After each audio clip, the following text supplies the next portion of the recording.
Ridgefield Inland Wetlands Board. Public hearing. Application IW24 21 599 Branchville Road. September 26, 2024. Thank you.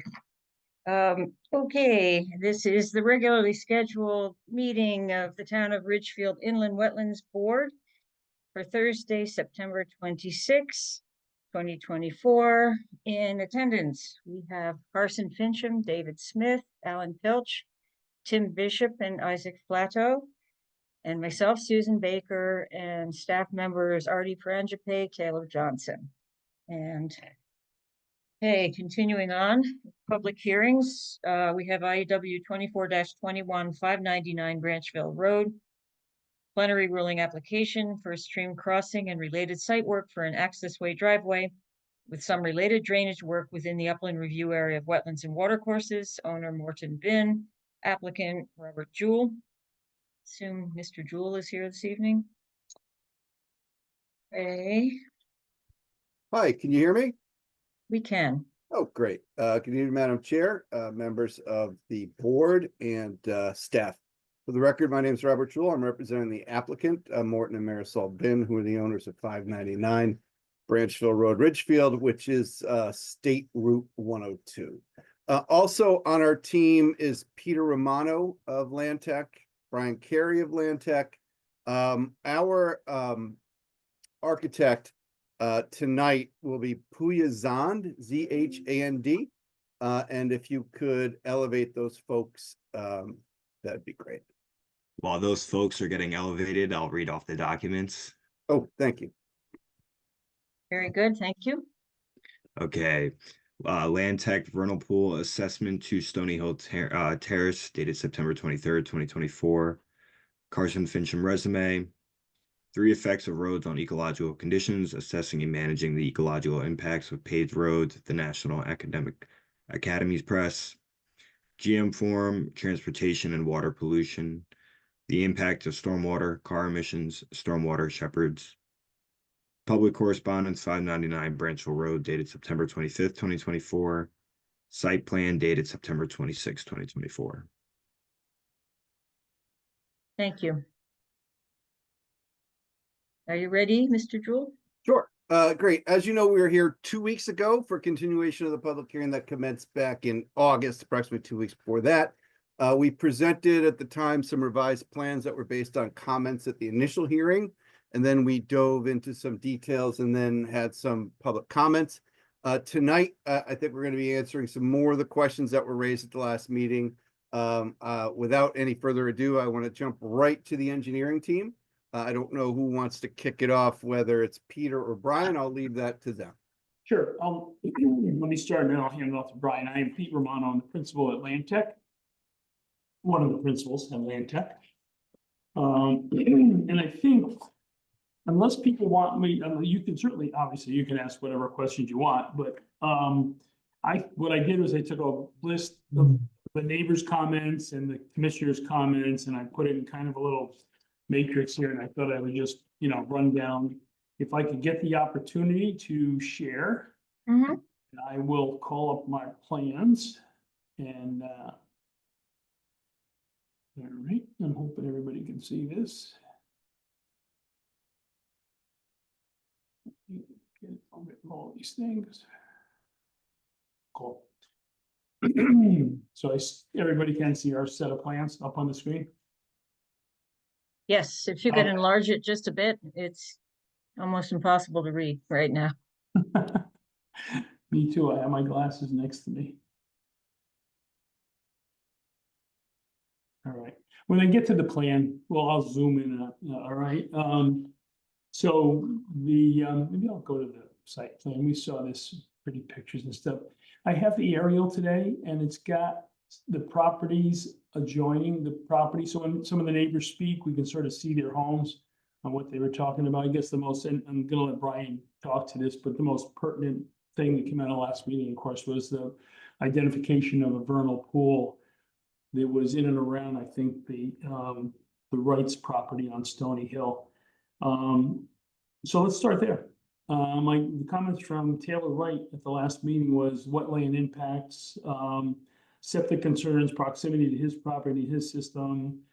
And then if the existing bridge was approved. So we can say this, we took you through that little matrix we had the last time at our hearing that took you through all the encroachments both into the wetlands and into the disturbed areas. And just to summarize it all, we don't have to go through the whole thing, but to summarize it, I mean, on this almost 20-acre piece of property, we have 1% of encroachment on a temporary basis into the wetlands, which is associated with the bridge. And then in the upland review area, we got about 8% on the 20-acre piece of property, which is about 1.6 acres of land. So I think we've addressed that concern about the impacts of the wetlands when you consider what the suggestion is for potential development there. And then the septic concern on the Wright's property was we're almost 350 feet away from their property septic system. Their septic system is on the other side of their home is here. Septic system is on. I'm sorry, we're not seeing the map. No? Nope, we're still seeing your matrix. Huh, okay. It's showing up on my screen right now. And are you not seeing the aerial? Nope, no, we're not. It's different. Okay, let me flip to something else. Can you see the picture of the landscape there? Or No, that's different. Never had this. I'm sorry, I never had that. yeah, we're stuck on the matrix, it looks like. Yeah, okay. Let me see.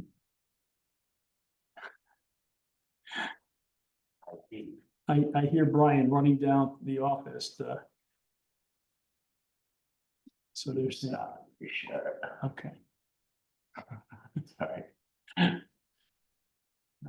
This one, right? I don't want, I want to get out of that actually. Well, go share it again. I'm rolling up to the, yeah, all right.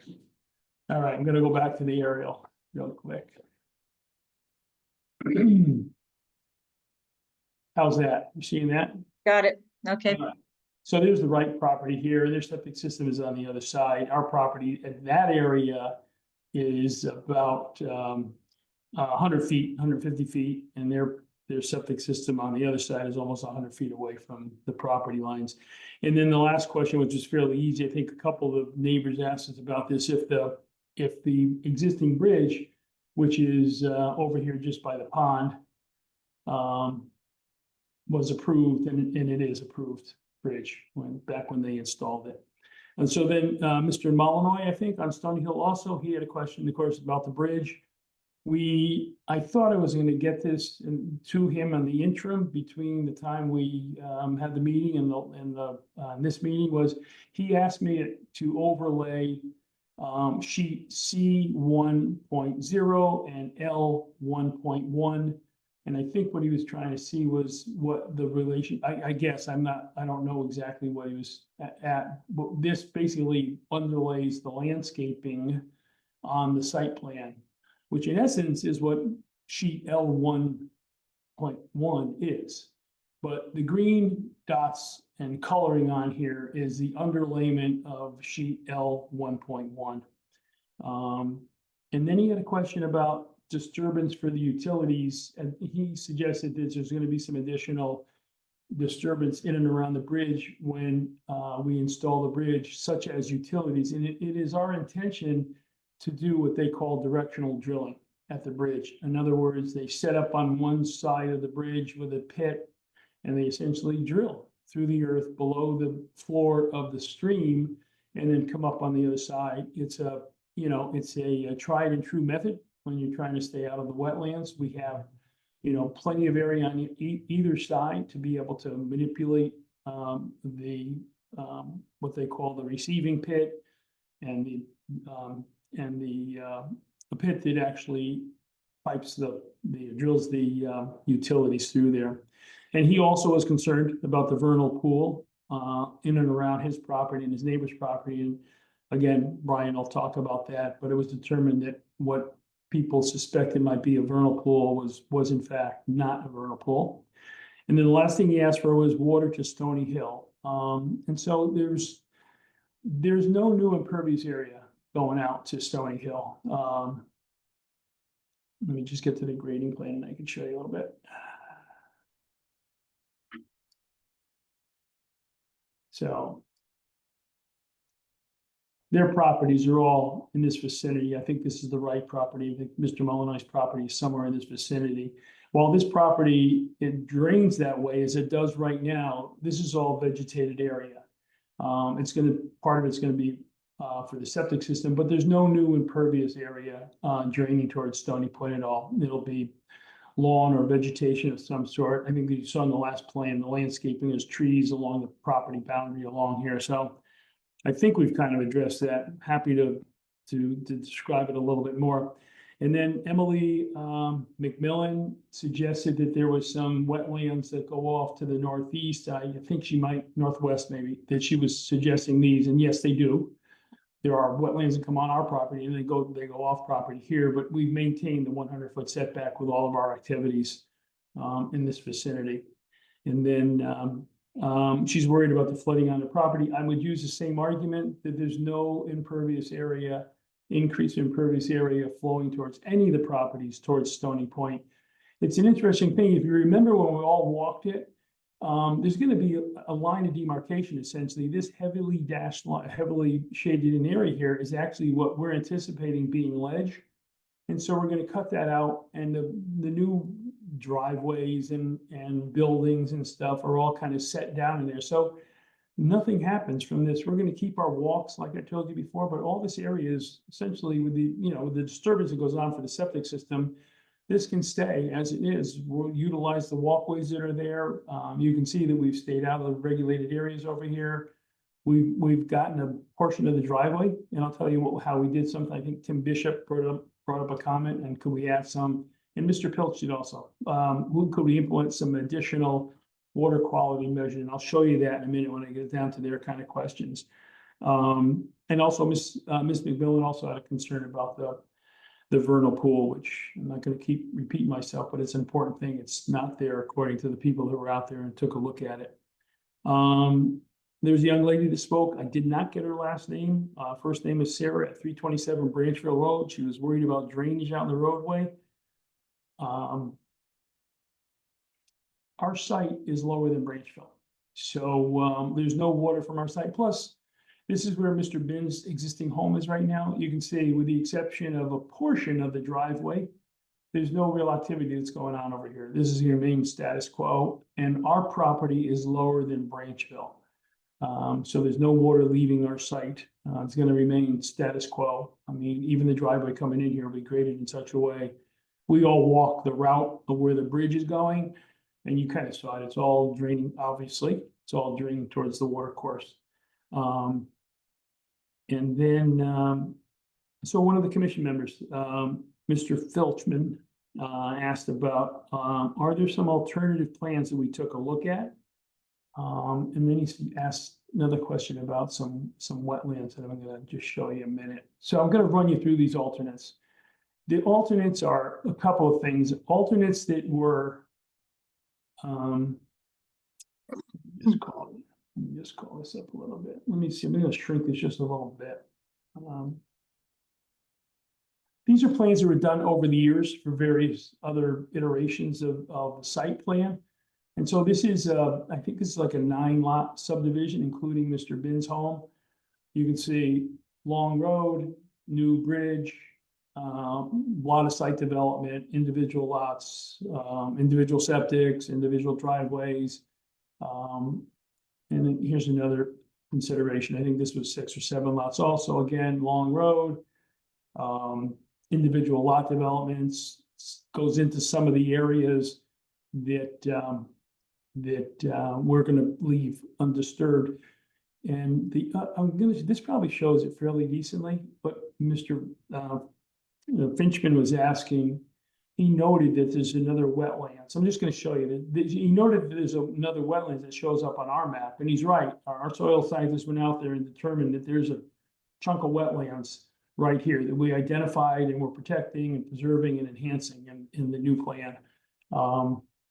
So the other just go back to this.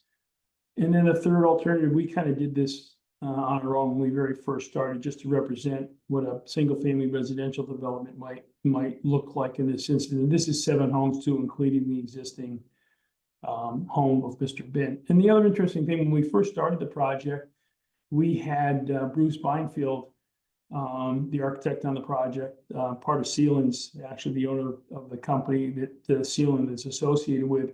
And he actually broke up the site in individual buildings. I don't have an actual site plan with me of that, but that was another scenario. These were kind of going to get tucked all around the property, not unlike a site development, excuse me, not unlike a subdivision. Well, maybe it's here. Okay.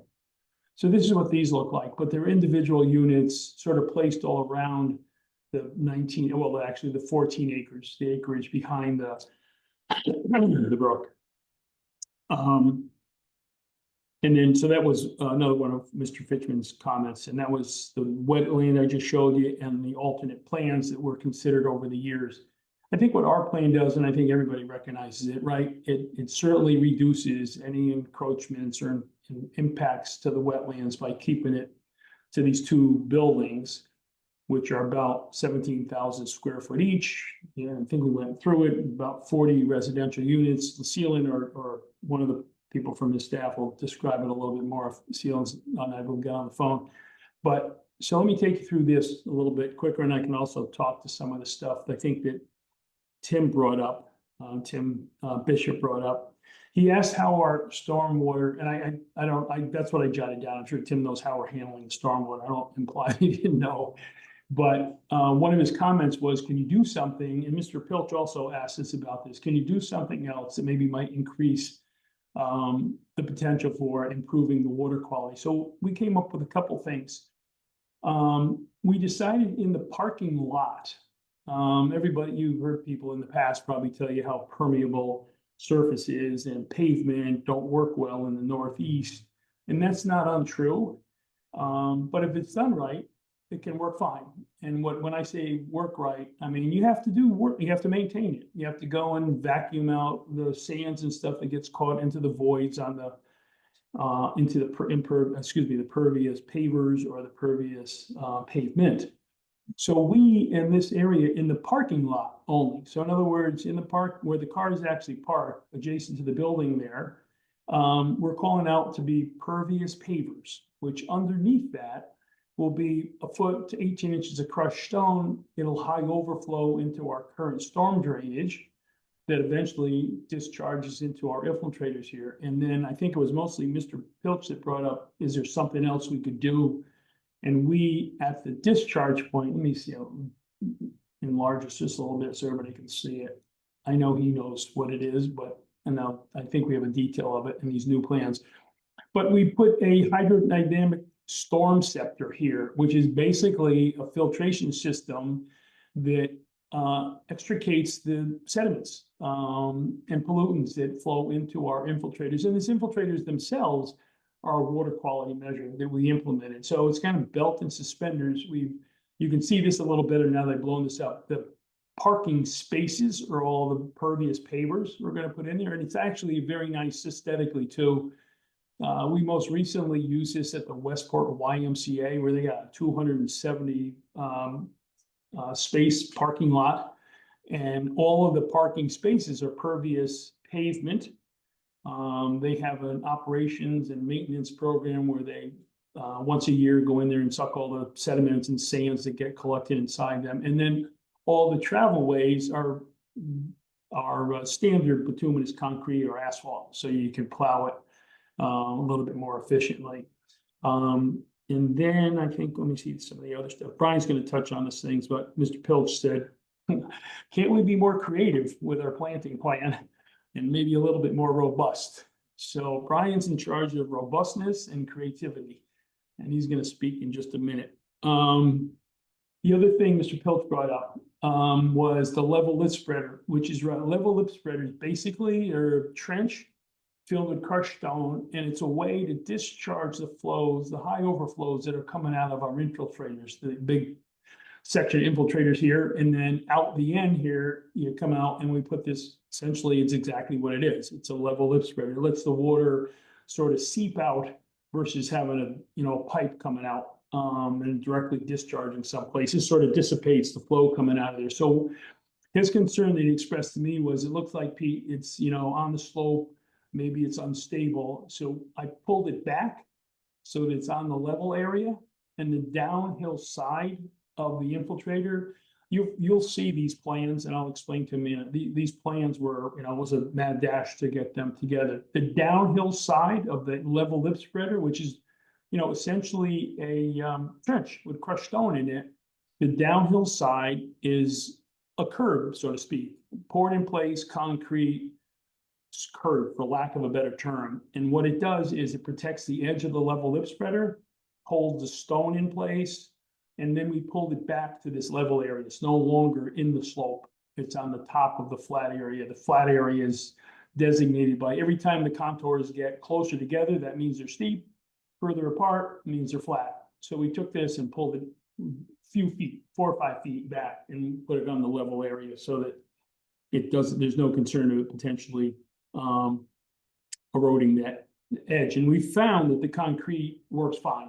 And it also prohibits people from going in there with their topsoil and filling over top of the level lip spreader in the future. So a couple things that happens there. Jumping back and forth, I'm sorry. Jumping back and forth. Tim asked, did we design for the 100-year storm? And we did not. The criteria for the town is 1, 10, and 50-year storms.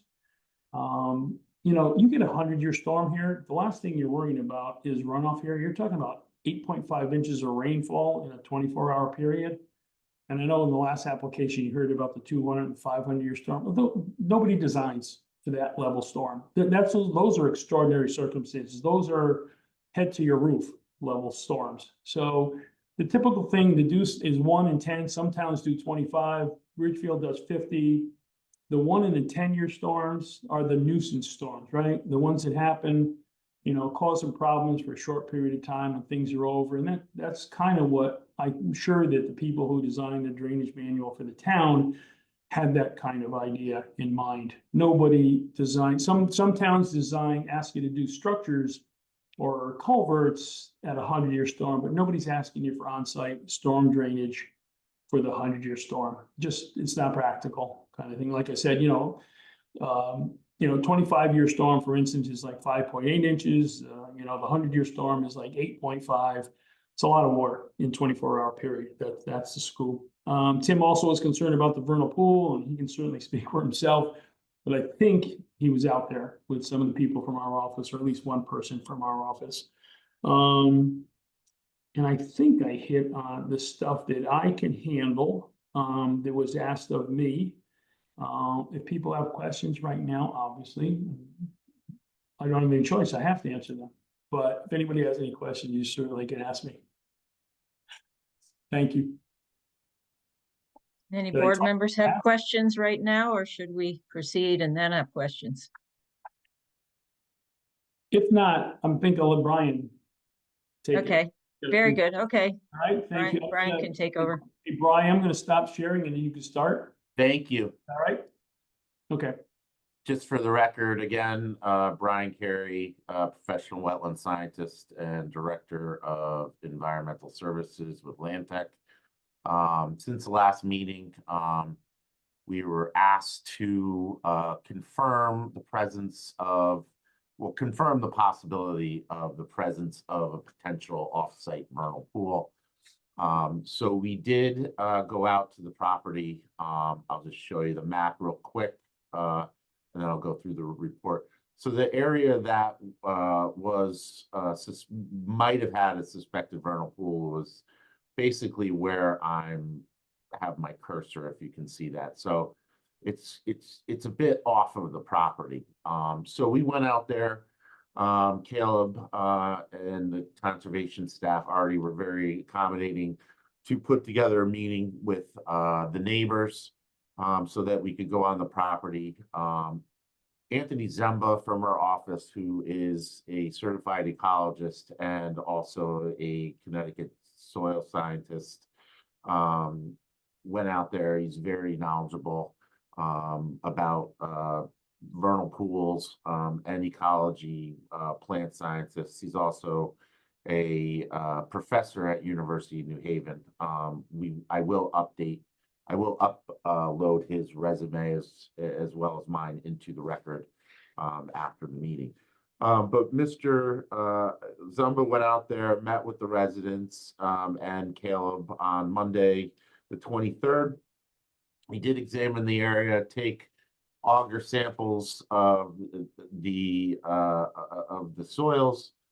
Basically looked at, obviously it's outside of the breeding season for the vernal pool, but was able to look at the physical setting of the vernal pool and to basically look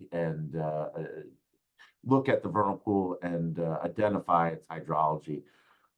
That being said, he also looked at the vegetation in the vernal pool, which was, indicative of wetland type soils in some cases, but not necessarily obligate vernal pool indicator of vegetation.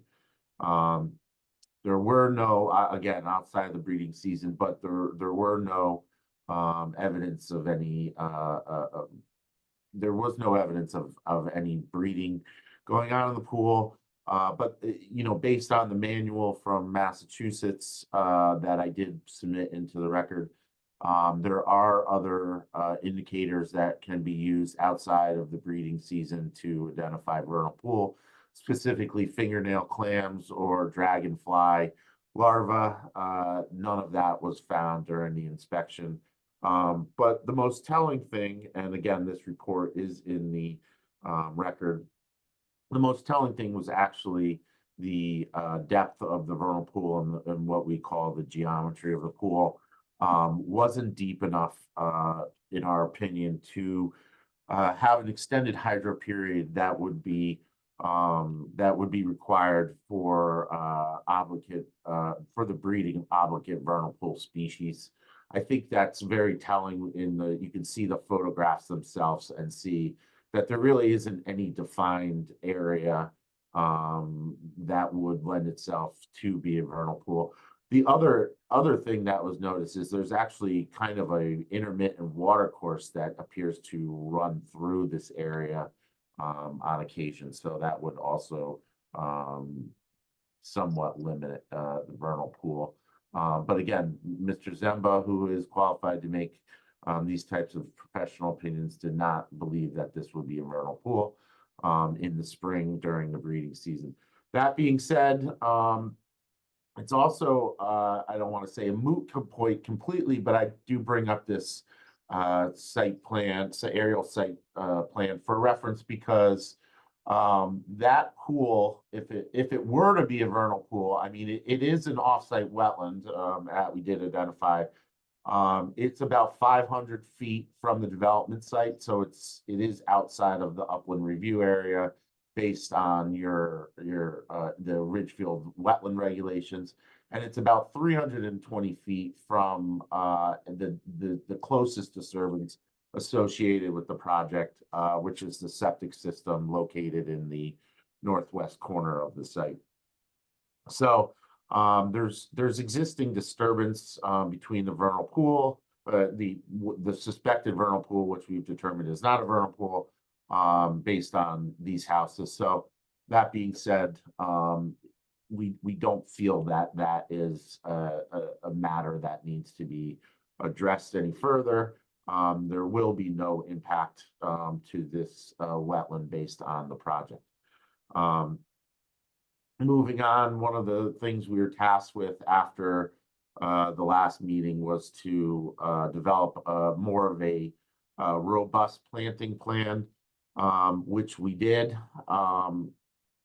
You can see we did put in a planting regime that is much more extensive. I did realize after the last meeting, one of the sheets or one of the layers on the CAD didn't show up on the plans that were submitted, so it did look a little paltry on the last plan. But we have addressed this, excuse me, and we've broken it down into 3 separate areas.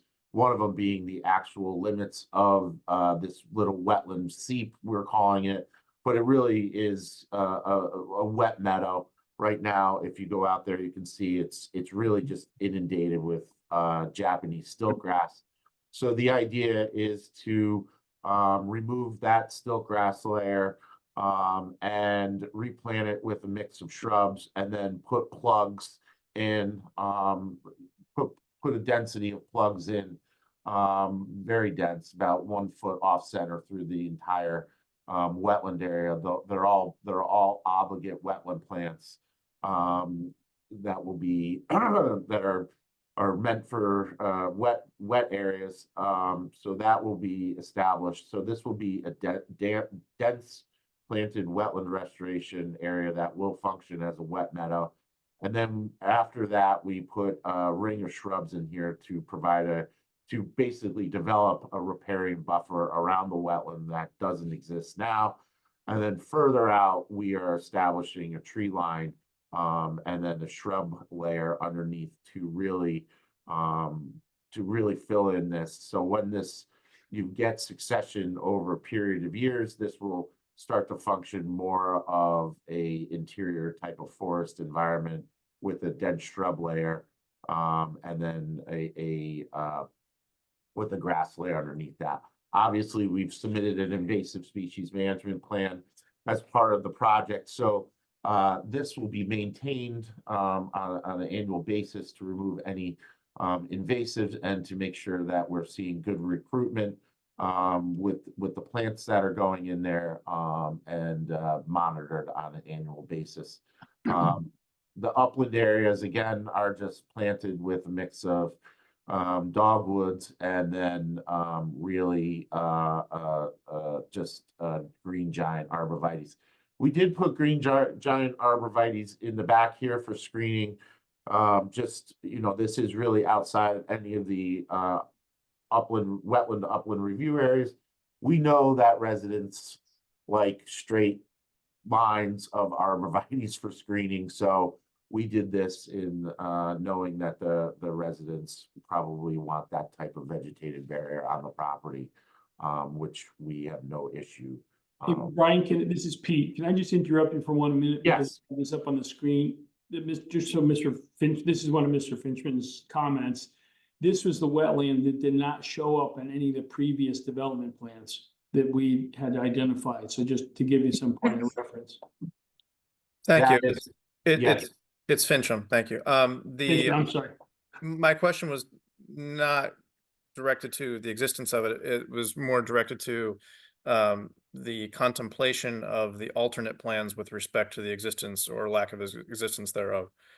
So showing those alternate plans where they don't take into account that, are they really alternatives that can be judged against this, is what I was trying to ask. Yeah, so let me answer that. I think that they, another engineering firm, a good engineering firm did that. They, I don't know whether they just missed it or what. I mean, that was a plan that was developed for Mr. Bin. So, I mean, at some point, somebody would have found out that there was wetlands there, but it was not represented on the surveys or the site development plans back then. They were from 2014, 15, so, but. Okay, thank you. That's all. Thanks. So just being said, I think, I think this hopefully hits the mark. I do think this is, again, this is in its current shape, this is a bit of a degraded wetland. I don't, it's probably why it was missed during previous delineations. But it was damp when we were out there, and there was clearly hydric soils, redoxomorphic features when we did go out there and delineate the limits of this. That being said, we really have worked to minimize all of the impacts to the wetlands. This wetland, again, even though there is work being done in the upland review area, this is an improvement over the existing condition, which is just really it's just overburdened with invasive vegetation. So we do feel like this is an improvement and a mitigation measure that will improve the existing functions and values of this wetland, this pocketed wetland area. I think that's really all I had to say.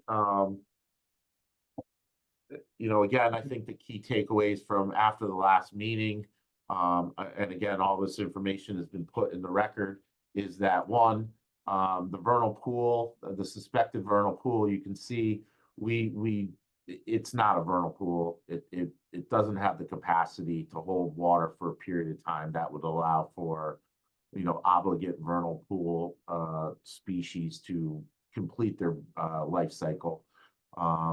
And it is a wetland, but it's not a vernal pool. It's the area is far enough away outside of the upland review area. It wouldn't, even if we were to flag this, it really wouldn't come in to the application. And we took direction and updated the planting plan in a manner that we think is very protective of wetlands and actually improves existing functions and values. So that being said, I can take any questions from anybody and answer to the best of my ability. Thank you. Board members? Questions? Yeah, I can. Carson? This is Pete Carson? Romano. Can I just Oh. add something? I noticed in my notes here that one other thing Mr. Pilch asked of me to take a look at the proximity to the septic system, to the drainage area, the bleaching area. Anyway, we didn't do any kind of hydraulic, I'm gonna get to another point in a minute. We didn't do any hydraulic analysis on what the impacts might be. But you know, the standard is to keep separating distance of 50 feet when you're up gradient from one or the other. And we're actually at 60, and the leaching area, the septic system is almost 8 feet higher than the infiltrating system. So there's plenty of opportunities for the effluent to be renovated from the from the drainage from impacting the septic system, which is down gradient of the infiltrators where they're discharging the storm drainage. And then lastly, the commission, between last hearing and this, in the mad dash to get a bunch of the stuff done, we didn't get it submitted, you know, prior to. So, and Bob can address that however you want to handle this. These plans, you theoretically have just seen them tonight. So I understand you have ability to give an extension, but the board members have not seen the set of plans or Brian's report on the vernal pool. So just let you know that we recognize that that's a potential issue. Thank you. Okay, Carson. Thanks, Susan. So just one quick question for you gentlemen, because I had raised the question about the shading from the bridge, and you were kind enough to provide a paper on that. Reading through the paper, you had some short citations to different sources. I wasn't sure if there was a missing last page, or I could not, you know, Googling with the short citations, I couldn't find those sources. So I wasn't sure if that was something you were intending to provide and it just didn't make it in. Okay. Brian, can you weigh in on it? Yeah, I'll have to check. Let me just look at that real quick. I'm sorry. That's okay. I just wanted to point that out because I'd like to review, you know, where, you know, kind of the basis of how you gentlemen were reaching your conclusions. And at some point when we get a little further along, I did enter a paper that was directly related to the bridge issue on the record, so you guys can review that, and we can discuss, you know, my analysis of it and your analysis of it at some point down the road. I did see that report when I was preparing that record. I didn't cite that because that report's for an estuarine environment as opposed to a freshwater. So I didn't really think it applied to this case. But again, I can review that, and the citations I provided I thought were a bit more appropriate for this particular issue.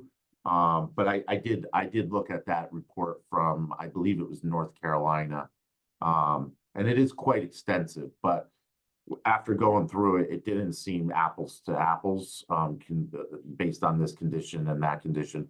That was really talking about a lot of the open water bridges going over embayments. It seemed like in, the coastal Carolina area, but I absolutely will look at that again. And I'm trying to find that narrative, and I will, if there's something missing, I'll upload it or provide you sources to to the citations that I was providing. Great, thank you. Tim? My hand. Yes, thank you. I'll just, I guess at this point, comment on Mr. Carey's comments regarding the vernal pool, since I was on site. In my professional opinion, I agree with Mr. Zemba's report and Mr. Carey's statement. My credentials are on the record already. But I would agree in this, especially in the sense that there is and there was at the time a intermittent water course, but most importantly regarding the hydro period and depth, which again I agree. But one portion of the low-lying area was resulted in an exit or a drainage feature from the pool, which it's not totally clear in our town's regulations definition, but in other definitions that I use regarding vernal pools, they cannot have an exit for water. So that to me negates the physical characteristic portion of it meeting the definition of vernal pool. And again, agreeing that at the time of inspection, while it's a wetland, there were no obligate wildlife species, I'll call it, at this time of year. That's a January to I'll say May time frame. So all that being said, I just wanted to confirm that, in my opinion, the applicant is correct, and I do not believe that this location meets the definition of vernal pool. Thank you. You? Other questions? Alan, I'm sorry. Oh, Ellen, I'm sorry. I didn't see your hand. Okay. Just a question for you. I do appreciate the, I'll use the term, more robust planting plan for that, I'll call it hydric lawn wetland, that two buildings sort of face. I presume, and I'm just asking this question, that shaded area, which I guess corresponds to the wetland boundary, is what's to be planted with the New England wet mix. If that is the case, it should be labeled on that plan. The New England wetland mix does have a certain application rate, and the amount should be indicated there, just as you're indicating the number of plants which are proposed. And my other question regarding that planting area is I see, groupings of various shrubs and trees on this property in that area of the upland review area associated with that wetland. What is the ground cover, if you will, between the shrubs and the trees? Is that going to be a mown lawn, or is it going to be something else? That's my question. You're muted, Brad. That's going to be the New England Conservation Wildlife Mix. The planting plan, let me just see the detail sheet. So I think in getting this done today, I do have all of the planting notes. I don't think they were translated properly onto the plan. I do always have application rates on this. The area, and I will update that obviously. But this whole area where the shrubs and the trees will be, the ground layer will be overseeded with a mix of a conservation wildlife mix, which is mostly, partridge peas and things Yeah. things that are, your standard Indian grass, partridge peas, beggar's tick, things that are, that provide some benefit for soil erosion and also for foraging, and nitrogen, to re-put nitrogen in the soil. The wetland, the basin mix that I had proposed was really at this point a belt and suspenders type of, belt and suspenders type of application, because this thing is going to be so heavily plugged. I was considering maybe just taking that off completely, just based on the amount of plugs that we're putting in this wetland area, but I will apply the application rate. It's 25 pounds per acre. And I will add that to the plans. That's normally in the planting plan. I apologize. I don't know why that didn't translate into the last sheet. Yeah, that portion of it was a little bit confusing to me. Yeah, I apologize. We do have, which has been submitted in the record, there is a greened out sheet, but I will update the planting plan just to make it a little bit more clear. Just for clarification, it was something going to be out there. And usually the application rate is per 1,000 square feet as opposed to per acre. Just based Yeah, on no, I know. Yes, thank you. So it just should be more clarified as what the area between the shrubs are. And I will say I do appreciate your modifications to the drainage system. A question for you too, just a question. I thought perhaps it was 75 feet was the separation between the storm water management practice and the septic system. I thought that's what it was, but it's it's 50. I mean, this is going to be a state health department. I understand. You know, But my concern obviously is it impacts the septic system. The septic system then, discharges to a wetland. So that's my concern. Gotcha. I'll confirm that. I understand that's what it is. I also know if I tried this in Westchester County, they'd throw me out. It's neither here nor there. I'll confirm that. Thank you. Anyone else? Let's see. Questions? I had a couple of things I wrote down.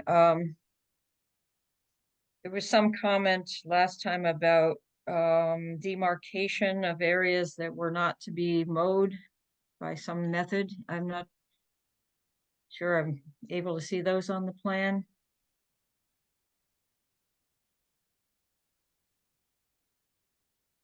There are monuments in here. I'll make them more visible. But it would be this area in here. All right. And the invasive species plan, is it I'm sorry, the monitoring plan for invasive species? You said that you would do it annually. How many years will you be doing that for? I mean, that could be that, it's normally 3, 5, or 7. It's really up to the commission what they would want. There's I mean, we can do a bio monitoring plan, but generally it's 5 years.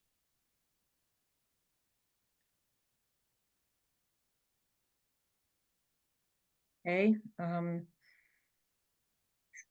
I think that was it. It hasn't been covered. And also somehow it needs to be mentioned that there would be construction monitoring during the construction of the roadway and anything that's in the upland review, or certainly the bridge. So I appreciate your giving us time, giving us an extension to look over these plans more thoroughly. And also, you mentioned putting a couple of other things on the record, Right. such as a CV for Mr. Zemba And obviously, before we close the public hearing, everything has to be on the record. But it seems as if we're getting toward a reasonable number of items at this point. I guess if there are no other questions from the board, we could go to the public. Apparently, we have a couple of people who'd like to speak.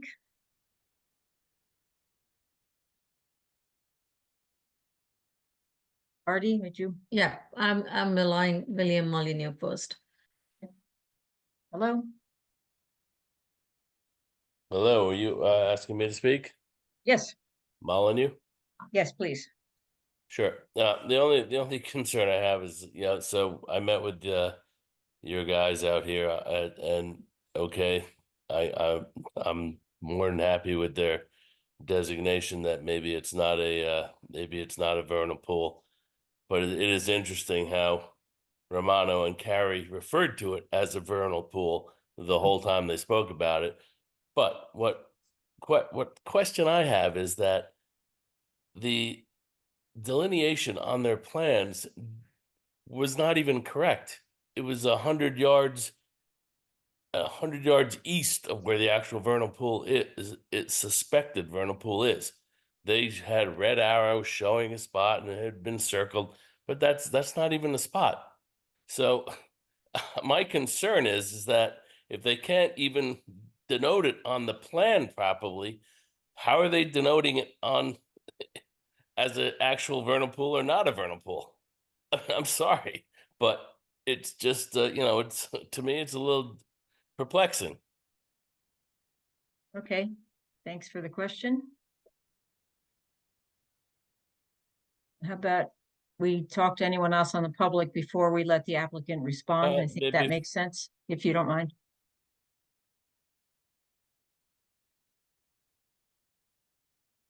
am I still allowed to speak? I was holding the answer to your question until we heard other members of the public in order to allow the applicant to speak to all of them at once, since we're short of time this evening.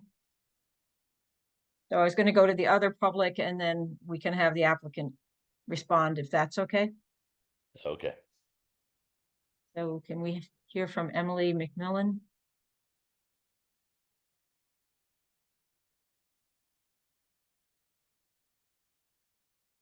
I think you can you hear us?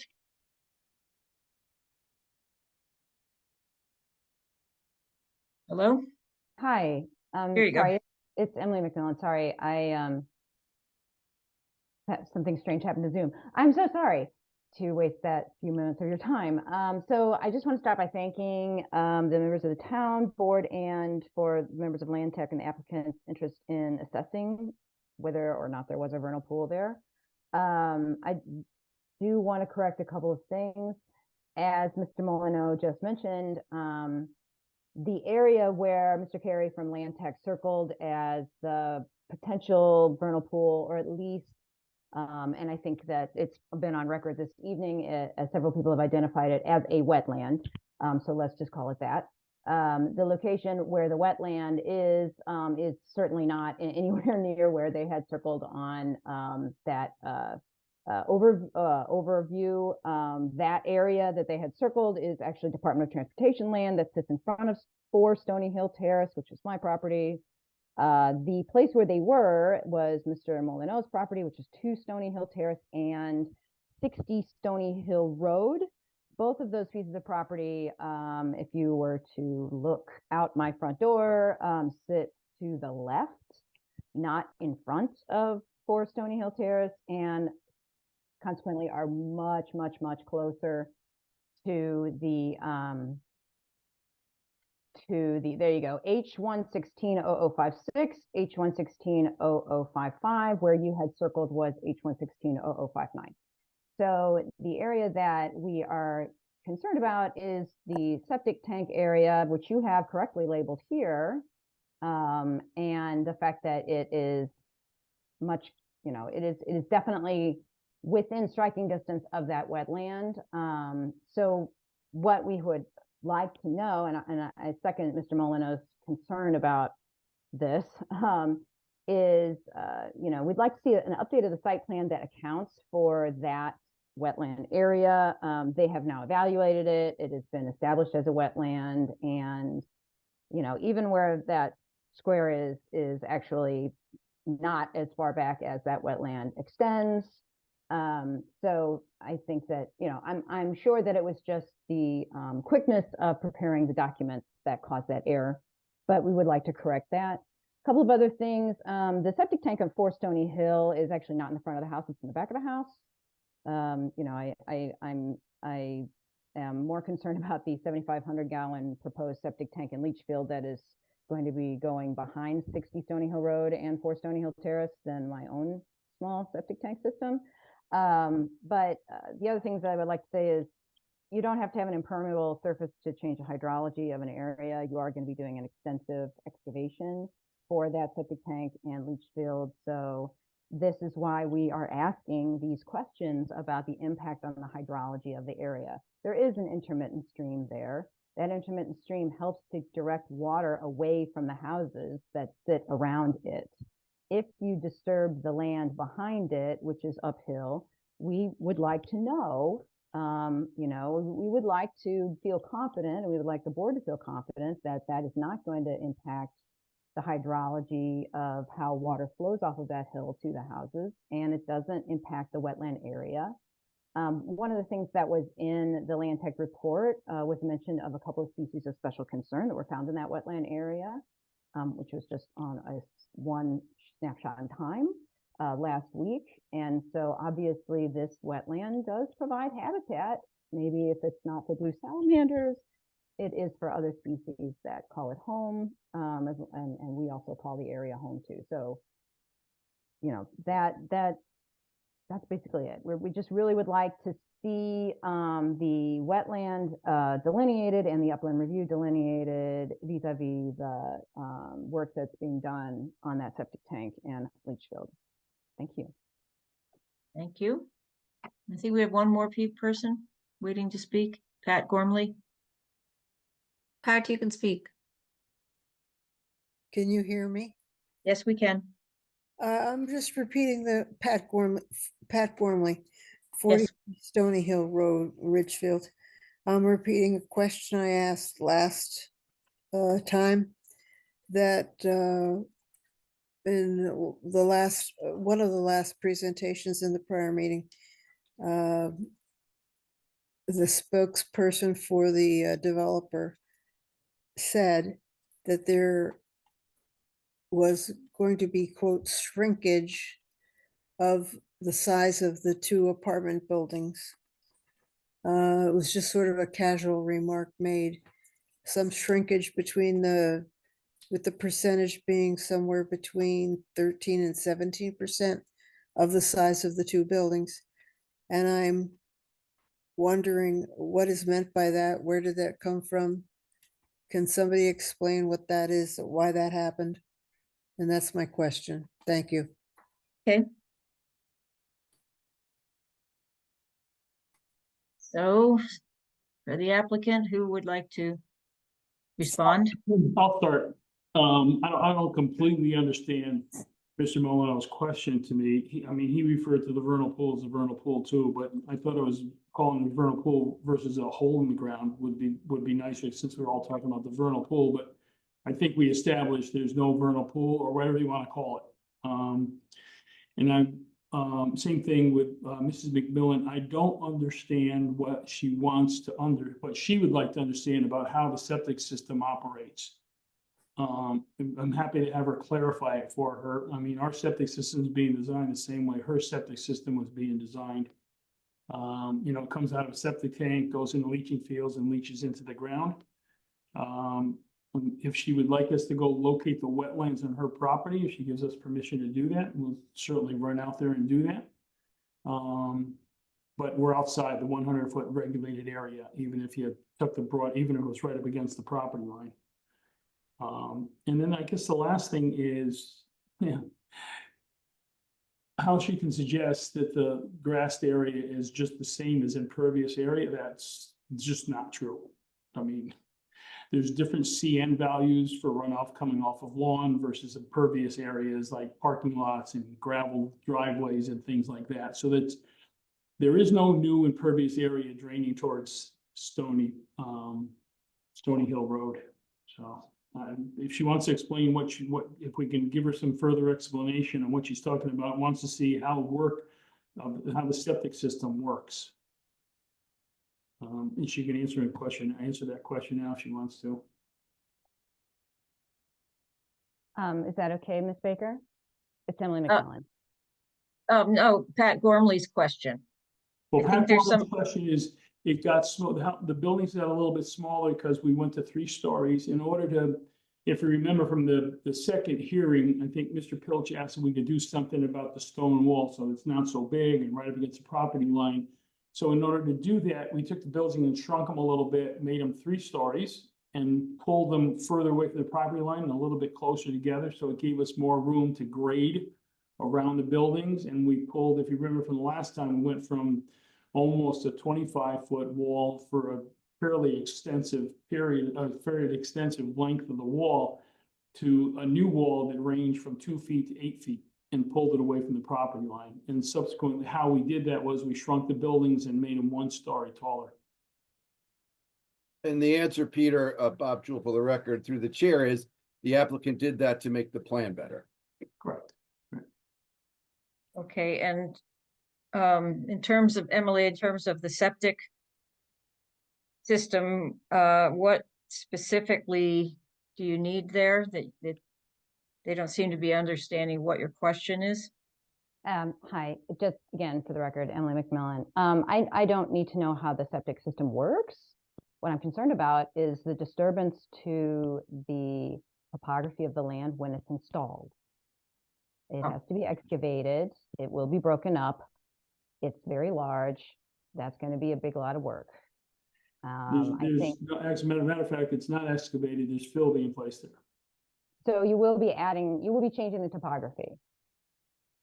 Yeah, we'll be changing the topography, correct. So that is my question, is how changing that topography, and I don't know the answer. Again, I would never imply that impervious is the same as pervious, but that's what you said.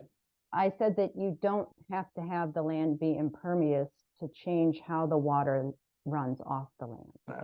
That's not true, because it does change. It does change it in the fact that it does allow it to infiltrate into the ground versus an impervious area. So it does change it, but I don't know how that would change how the water would enter that wetland that sits on 60 Stony Hill and 2 Stony Hill Terrace.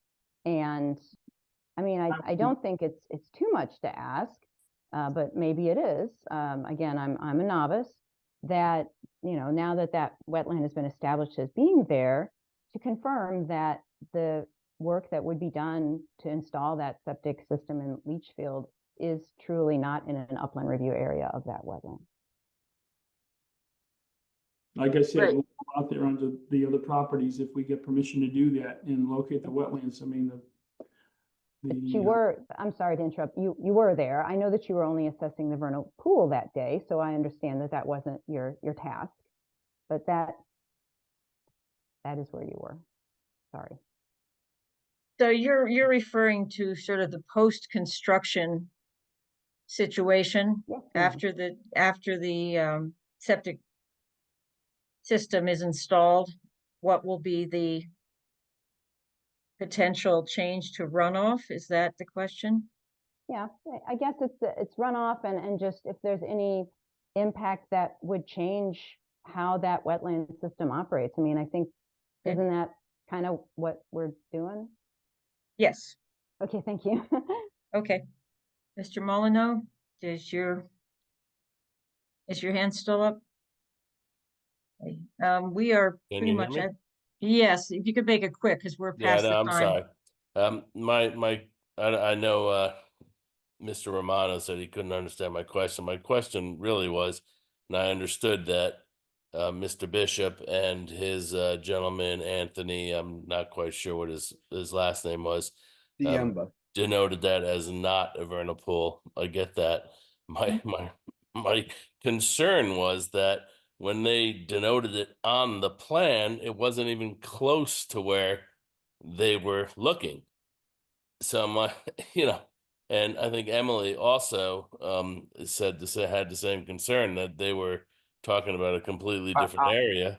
I'm sorry, it was a clerical error on my part in talking with Anthony today. I think he was a little turned around, told me that spot. I know where it is. I apologize.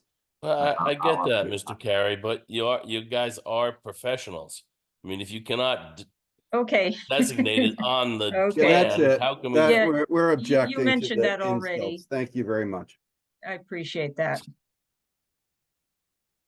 Thank That's you, everyone. to appreciate.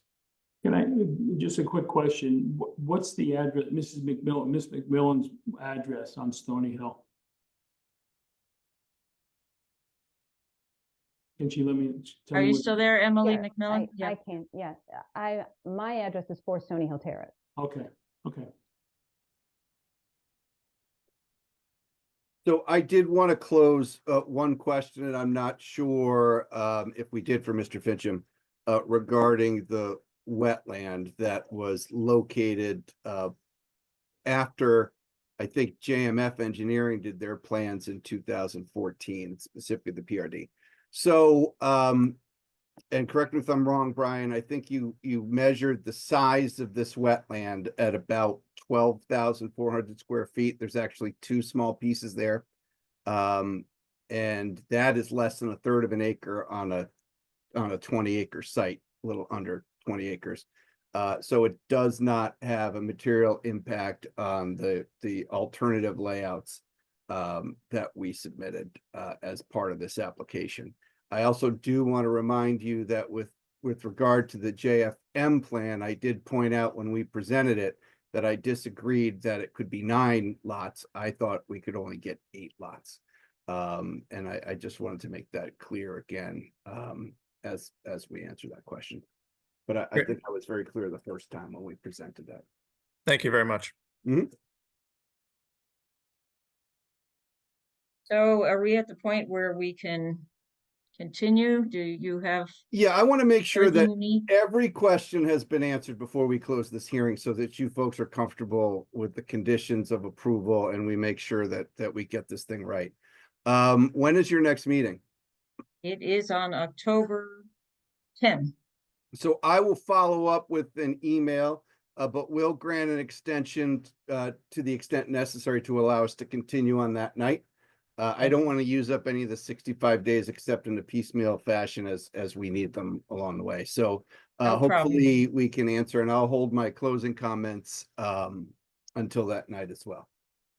Appreciate that. And I think we've got all the questions out there at this point for which we need answers. Plus, I appreciate getting the time because I didn't have time but to quickly go through everything that was there. Yeah, So sorry about that. And it'll we be had no appreciated. intent of asking you to close tonight, just so Okay, we didn't. thank you. Yeah. I Okay, have, Susan, I have Pat's hand raised. I'm not sure if she wants to talk or it's still by accident. well, okay, if she does and it's something different, that'd be great.